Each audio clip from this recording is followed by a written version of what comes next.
Hello everyone, good morning. कैसे हैं आप लोग?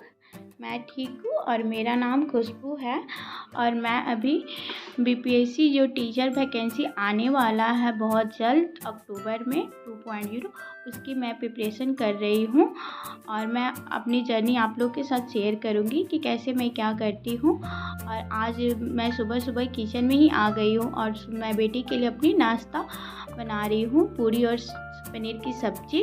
देख सकते हैं आप लोग, पूरी मैं यहाँ 3 पूरी बनाई हूँ, ज़्यादा नहीं बनाई हूँ, बस बेटी के लिए। एक मेरी बेटी खा के जाएगी और 2 मैं उसके लंच बॉक्स में दूँगी। और यहाँ मेरी सब्ज़ी बन गई है और उसके बाद मैं यहाँ पे बेटी का लंच डायरेक्ट पैक करूँगी। हम लोग पूरी नहीं खाते, मतलब अभी अवॉइड कर रहे हैं पूरी, इसलिए मैं 3 ही पूरी बनाई हूँ। और यहाँ मेरी चाय बन रही है और ये चाय आप लोग बोलेंगे ये चाय है, तो हाँ ये चाय है और ये मतलब लेमन ग्रास की चाय इसको बोलते हैं। और यहाँ मैं अपनी मेडिसिन लेकर पानी पी रही थी, गर्म पानी मैं सुबह सुबह 1 गिलास पीती हूँ। और यहाँ पे मेरी बेटी को मैं जगा के नहला दी हूँ, नहलाने के बाद में यहाँ उसको मैं रेडी कर रही हूँ। और मेरी बेटी को जगाना एक बहुत ही बड़ा टफ काम होता है मेरे लिए, क्योंकि वो जगने मतलब उसको जगाने में मुझे इतना सोचना पड़ता है, वो जल्दी नहीं जगती है। जैसे मैं 1 बार या 2 बार आवाज़ लगा दो नहीं जगेगी। आप लोग बताइएगा आपके बच्चे भी ऐसे ही करते हैं क्या? और ये हर मॉम की कहानी है सुबह सुबह की, सारे मॉम की जिनके बच्चे स्कूल जाते होंगे सबकी रूटीन यही होती होगी।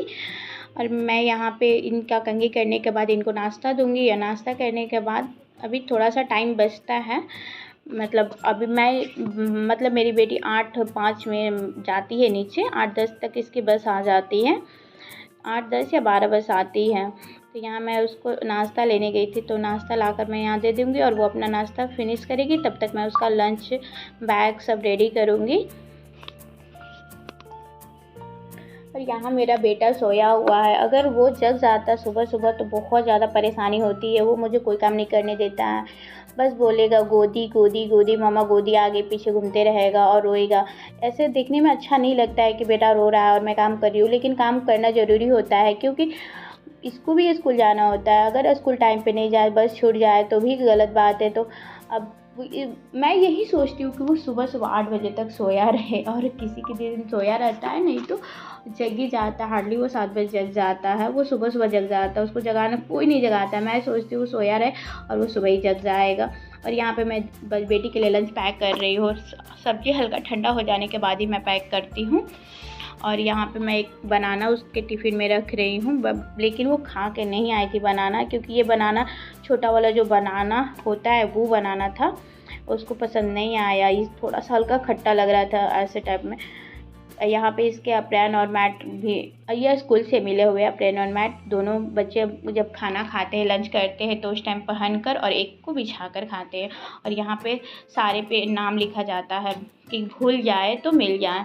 तो यहाँ मैं जब हम लोग एडमिशन कराने गए थे तभी बोला गया था कि सब चीज़ पे नाम होना चाहिए बच्चे के। तो यहाँ मैं मतलब कढ़ाई करती थी और यहाँ सारे मैं उसके बैग भारी लग रहे थे, तो मैं उसका बैग चेक कर रही थी क्यों भारी है। तो 1-2 कॉपी वो एक्स्ट्रा रखी थी, कुछ भी बैग में मतलब रख लेती है कि स्कूल ले जाना है। सारे बैग खिलौने कभी कभी रख लेती है कि मतलब ले जाऊंगी, तो मैं जाते टाइम उसका बैग चेक करती हूँ कि कुछ रखी तो नहीं है या कुछ भूल तो नहीं रहा है। तो यहाँ मैं बस वही चेक कर रही थी और सब कुछ ठीक था, बस 2 कॉपी एक्स्ट्रा रखी थी, घर की कॉपी रखी थी। और इस बैग में मेरे को उसकी चॉकलेट मिली, मंच रखी थी। तो वही मैं पूछी थी क्यों रखी हो, गर्मी में पिघल जाएगा। तो वो बोली नहीं मैम को दूँगी, मैम के लिए रखी हूँ। तो वो मैम को ही ले जा कर दी थी, फिर मैं उसके बैग में डाल दी थी, तो वो मैम को ही दी थी। उसकी मैम बल्कि नहीं आई थी, जो मैम उसकी रोज़ क्लासमेट मतलब रोज़ क्लास आती हैं, तो वो दूसरी मैम आई थी तो दूसरी मैम को दे दी थी। और यहाँ पे मैं मैंगो बनाई थी, 1 दिन पहले रात में मैं मैंगो बनाई थी। मेरा मैंगो कैसा बना है आप लोग बताइएगा। मैंगो ले कर जाना था तो बनाना तो पड़ेगा, हर दिन कुछ ना कुछ आता है कार्ड बनाने को, कभी ग्रैंड पेरेंट्स कार्ड, कभी कलर्स बनाइए, कभी कुछ बनाइए, आते ही रहता है। और बेटी के चले जाने के बाद मैं सुकून से अपनी चाय पीती हूँ। चाय पीने के बाद फिर काम में लग जाना है। यहाँ सब लोग जग गए थे तो मैं वही बेड वगैरह ठीक कर रही थी। और और आप लोग बताइएगा कि मेरी वीडियो आप लोग को कैसी लगती है और आप लोग कहाँ से देख रहे हैं और आप लोग कैसे तैयारी कर रहे हैं अपने एग्ज़ाम की। मेरा ये मतलब मैं पहले तैयारी नहीं करती थी, पढ़ाई बीच में मैं छोड़ दी थी। अब मैं जब बीएड कर ली, फिर मैं सीटीएट का, जब मेरे को 1A सीटीएट देना है तो मैं सीटीएट दिसंबर में मैं सीटीएट का एग्ज़ाम दी थी और फर्स्ट अटैम्प्ट में ही मेरा क्लियर हो गया था। और उसके बाद फिर बीपीएससी का तैयारी कर रही थी, जिसमें से बीएड को बाहर कर दिया गया था। फिर ये सुपर टेट का एग्ज़ाम हुआ, उसके बाद फिर ये आया अगले वैकेंसी आने वाला है, तो अभी से तो तैयारी करनी पड़ेगी क्योंकि हम लोग हाउसवाइफ हैं और हाउसवाइफ के पास उतना टाइम नहीं मिलता है कि एक महीने में, 15 दिन में, 1.5 महीने में तैयारी कर ले। उनको काम के साथ साथ, बच्चे के साथ साथ घर सब कुछ देखना होता है, तो पढ़ाई के लिए बहुत कम टाइम मिलता है या बहुत कम टाइम हम निकाल पाते हैं।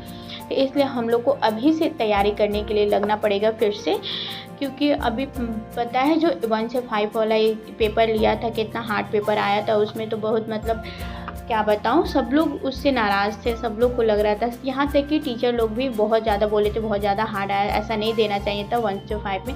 अब क्या पता 6 to 8 का सिलेबस भी अभी किसी को नहीं पता है, क्योंकि अभी 6 to 8 का एग्ज़ाम नहीं हुआ है, तो 6 to 8 में कैसा क्या पेपर आएगा तो वो हम लोग को भी नहीं पता। और मेरा ऑनर्स इकोनॉमिक्स है, तो मेरा SST में आएगा, तो मैं SST की तैयारी करती हूँ। SST में मतलब जैसे आपको हिस्ट्री, ज्योग्राफी और पॉलिटी, इकोनॉमिक्स मतलब थोड़ा सा उसमें आएगा।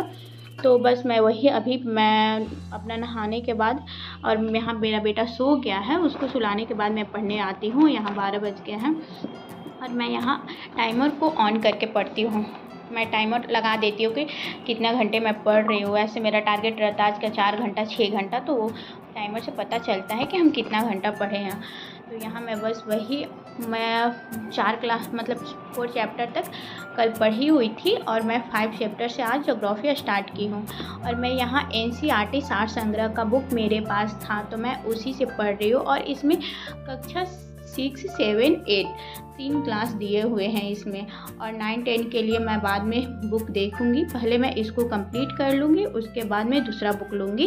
तो यहाँ पे मैं कक्षा मतलब चैप्टर 10 तक मैं यहाँ पे पढ़ ली हूँ, आप देख सकते हैं। और इसमें हर चैप्टर में मतलब अलग अलग, जैसे एक चैप्टर में ब्राज़ील के बारे में दिया हुआ है, एक चैप्टर में ऑस्ट्रेलिया के बारे में दिया हुआ है, एक चैप्टर में अमेरिका के बारे में दिया हुआ है। तो ऐसे मतलब एक एक चैप्टर में दिया हुआ है, और इसमें सारा मतलब वर्ल्ड ज्योग्राफी ही दिया हुआ है।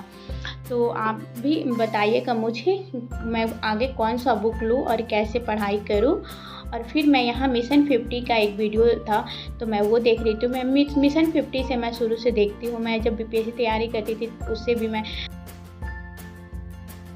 अभी भी स्टार्ट हो गया वहाँ क्लास, तो मैं वही से तैयारी करूँ। अभी मैं कोई बैच परचेज़ नहीं की हूँ और मुझे नहीं लगता है कि मुझे बैच परचेज़ करना चाहिए। अभी मैं देखती हूँ बाद में क्या करूँगी, क्योंकि बैच में इतने घंटे पढ़ाई होते हैं, 7 घंटे 6 घंटे कि मतलब हम लोग के लिए पॉसिबल नहीं है उतने घंटे पढ़ाई करना, फिर रिविज़न करना। ऐसे में पिछली बार बैच परचेज़ की थी तो उसका सारा क्लास तो अभी है, अगर मुझे कहीं कोई डाउट लगता है तो मैं उस क्लास में देख सकती हूँ, इसलिए मैं कोई बैच परचेज़ अभी नहीं कर रही हूँ।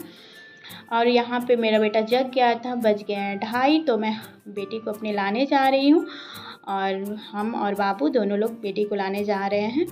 बेटी का बस मेरा 2:35 में आता है। और आप लोग को बताइएगा अगर मेरा वीडियो अच्छा लगा होगा तो प्लीज़ लाइक एंड सब्सक्राइब मेरे चैनल को कर लीजिएगा। और अभी आप लोग के प्यार की बहुत ज़्यादा ज़रूरत है मुझे, तो प्लीज़ अपना प्यार बनाए रखिएगा। Bye bye.